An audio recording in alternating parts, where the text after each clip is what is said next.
আমি চলে এসেছি রান্নাঘরে। এর আরেকবার রান্নাঘরে নেমেছিলাম ছেলের ব্রেকফাস্ট তৈরি করতে, আর এখন রান্নাঘরে আমি নেমেছি লাঞ্চ তৈরি করব বলে। আজকে যখন এর আগে নেমেছিলাম ছেলের ব্রেকফাস্ট করে, আমার তার আগে চালটা ভিজিয়ে রেখেছিলাম সকালবেলায় উঠে, তো ভাতটা তখন হয়ে গেছে আর ডাল সেদ্ধ বসিয়ে দিয়েছে। আজকে মুগ আর মুসুর ডাল মিশিয়ে আমি রান্না করব, তো ডাল সেদ্ধ বসিয়ে দিয়েছি। আর ডালের সাথে করবে একটা নিরামিষ তরকারি, আজকে নিরামিষই রেসিপি করছি আমি। তো এই যে এরকম বাঁধাকপি আছে ছোট ছোট দুটো, তো বাঁধাকপি চচ্চড়ি করবো একটু নিরামিষ, আর দেখে কিছু একটা ভাজা করে নেব, আর কিছু করব না। তো ডাল সেদ্ধটা প্রায় হয়ে যাওয়ার মতো হয়েছে, আর ডাল সেদ্ধের মধ্যে আমি অলরেডি হলুদ, নুন, চিনি, কাঁচা লঙ্কা পরিমাণ মতো দিয়ে দিয়েছি। এবার আমি এগুলো করব। দেখো বন্ধুরা, আমি এখন বাঁধাকপি কাটবো। আমি ম্যাক্সিমাম আর কি সবজি সব চেয়ারে বসে কাটি। তো দেখো আমি কিভাবে চেয়ারটা সেট করে নিয়েছি। দুটো চেয়ার এইভাবে নিয়েছি, একটা থালা নিয়েছি, একটা চেয়ারে আমি বসেছি, একটা চেয়ারে থালা আর বটি রাখা রয়েছে। আমি অতটা ভালো ছুরিতে, সত্যি কথা বলতে অতটা ভালো কমফোর্টেবল নয়, ছুরিতে অত ভালো কাটতেও পারি না। অভ্যাস না থাকলে আর যা হয় আর কি, আর আমি অভ্যাসও করিনি। তো এইবার আমি বাঁধাকপিগুলো এইভাবে কুচিয়ে নিচ্ছি, এটা আমার তাড়াতাড়িও হয়, আর হুটহাট চেয়ার থেকে উঠতেও সুবিধা হয় আর কি, কোনো রান্না যদি বসিয়ে আসি। আর এটা আমার অভ্যাস হয়ে গেছে এভাবে আর কি সবজি কাটা। মাকে দেখেছি এভাবে আর কি, মা চেয়ারে পরে বসেই কাটে ম্যাক্সিমাম সবজি, তো ওটা দেখতে দেখতে আমারও অভ্যাস হয়ে গেছে। আর আমার এখন এটাই মনে হয় কি এটাই ভালো। বাঁধাকপিটা ছোট হতে পারে কিন্তু বেশ ভালো টাইট আছে, ফাঁপা নেই, ভালো বাঁধাকপিটা। আর তো শীতকাল তো পড়েই যাচ্ছে, তখন হলো শাক সবজি খেয়ে মজা, শীতকালে খেয়ে মজা। বাঁধাকপি বলো ফুলকপি বলো, খেয়ে অনেক মজা। আর বাঁধাকপি চচ্চড়ি নিরামিষ হোক বা মাছের মাথা দিয়ে হোক ভালোই লাগে খেতে, আবার তেল কাটা দিয়ে হোক ভালোই লাগে খেতে। তো আমি এইভাবে ঝটপট করে আমি কপিটা কেটে নেব, আলুগুলো ডুমো ডুমো করে কাটবো। এবার দেখা যাক আমি কত তাড়াতাড়ি এটা কেটে নিই। কেটে আমি এটাকে জল ঝরাতে আবার দিতে হবে, ফুটো গামলাতে রেখে দেব, জলটা ঝরে যাবে, ঝরার পরে তাহলে আমার তাড়াতাড়ি হয়ে যাবে, আমার সুবিধা হবে। তো আমি এইভাবে ঝটপট এগুলো কেটে নিচ্ছি। কড়াইতে তেল গরম হয়ে গেছে, আমি ফোড়ন দিয়ে দিয়েছি। এর মধ্যে দিচ্ছি সাদা গোটা জিরে, শুকনো লঙ্কা, তেজপাতা। ডাল সেদ্ধর মধ্যে আমি আগেই বললাম নুন, হলুদ, চিনি সব পরিমাণ মতো দেওয়া আছে, কাঁচা লঙ্কাও দেওয়া কাছে পেয়ে যাচ্ছে। এবার আমি ফোড়নটা হয়ে গেছে, এর মধ্যে আমি এটাকে ঢেলে দিচ্ছি, ডালটাকে আমি ঢেলে দিতাম।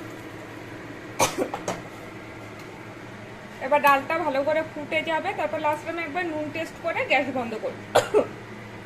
সরি এত জোর হাঁচি কাশি পেয়ে গেল এই ফোড়নের গন্ধে। এবার ডালটা একটু ফুটে গেলে আমি নামিয়ে নেব ডালটা দেখতে পাচ্ছ ফুটে গেছে, এই যে খুব ভালো গন্ধ বেরিয়েছে, আমার হাঁচি কাশিও বন্ধ হয়ে গেছে। তো ডালটা কমপ্লিট হয়ে গেছে, এবার আমি গ্যাসটাকে বন্ধ করে দিচ্ছি। আর বাঁধাকপি রান্না করব, তো কড়াই বসাচ্ছি। আমি এখানে কড়াইয়ে তেল গরম হয়ে গেলে এর মধ্যে সাদা জিরে, তেজপাতা, শুকনো লঙ্কা ফোড়ন দিয়ে এবার আলুগুলো দিয়েছি। আলুগুলো একটু ভাজা ভাজা হয়ে যাবে। বাঁধাকপিতে এখানে জল ঝরিয়ে রেখে দিয়েছি, তো এটা আগে একটু ভাজা ভাজা হয়ে যাবে, তারপরে আমি এর মধ্যে বাঁধাকপি দিয়ে দেব। আমি আলুগুলো ভাজা করে তারপরে এর মধ্যে বাঁধাকপি দিয়ে দিয়েছি। বাঁধাকপির পরে আমি এর মধ্যে দিয়ে দিলাম হলুদ দিয়ে দিয়েছি, আর নুন দিয়েছি, একটা কাঁচা লঙ্কাও আমি দিয়েছি। এবার আমি এটাকে একটুখানি নাড়াচাড়া করে চাপা দিয়ে রাখছি, এই ভাপেই আর কি হয়ে যাবে, যে জল বেরোবে বাঁধাকপি দিয়ে সেই ভাপেই আলুও সেদ্ধ হয়ে যাবে আর বাঁধাকপিও হয়ে যাবে। তবে নুনের পরিমাণ কম দিয়েছি, এখন যদি মানে পরিমাণ মতো নুন দিয়ে দিই, নুন বেশি হয়ে যেতে পারে, কারণ আইডিয়া করা যায় না তো এটা কমে কতটা হয়ে যাবে আর কি। তবে যদি এই অবস্থায় নুন দেওয়া যায়, একভাবে আইডিয়া করা যায় যে পরিমাণ বাঁধাকপি দিয়েছে তাতে তার হাফ ধরে নিয়ে কিন্তু পরিমাণ মতো নুন দেওয়া যেতে পারে, সেই ক্ষেত্রে নুন বেশি হয় না, আমি সেটাও করি। তো এটাতে আমি মোটামুটি নুন তো দিয়েই দিয়েছি। এবার ভালো করে এরকম নাড়াচাড়া করে নিচ্ছি, করে নিয়ে আমি এবার এটাকে থালা দিয়ে চাপা দিয়ে দিচ্ছি। এটা ততক্ষণে হতে থাকবে, এটা ভাপেই হয়ে যাবে। থালা আমি চাপা দিয়ে দিলাম।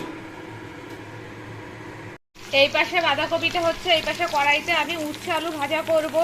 আমি আগে তেলের মধ্যে কালো জিরে ফোড়ন দিয়েছি। উচ্ছেগুলোকে দেখতে পাচ্ছ অলমোস্ট লাল লাল করে ভেজে নিয়েছি, তাহলে তেতোটা কম লাগবে। আর আলুগুলো আমি এবার এর মধ্যে দিয়ে দিচ্ছি। আলুর সাথে এর মধ্যে অল্প একটু পেঁপে আছে, অল্প একটু পেঁপে ছিল, নষ্ট হয়ে যাবে, তাই আমি এর মধ্যে দিয়ে দিয়েছি। আলু আর পেঁপে এইভাবে কেটেছি। এবার এটা একটু ভাজা ভাজা করে তারপরে এর মধ্যে নুন হলুদ দিয়ে চাপা দিয়ে দেবো, আর ঝটপট হয়ে যাবে।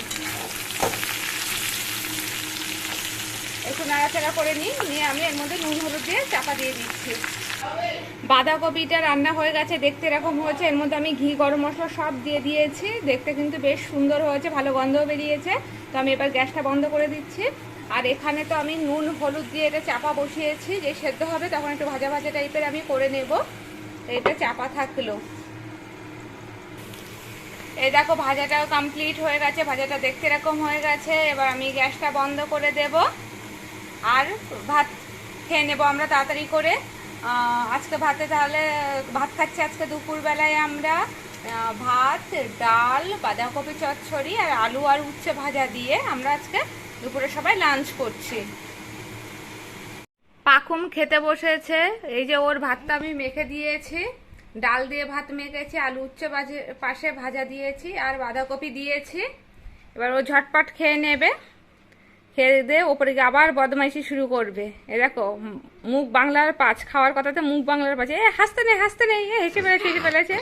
আমাদের খুব জোর খিদে পেয়ে গেছে, আমরা এখন খাবো আর তোমরাও খেয়ে নাও।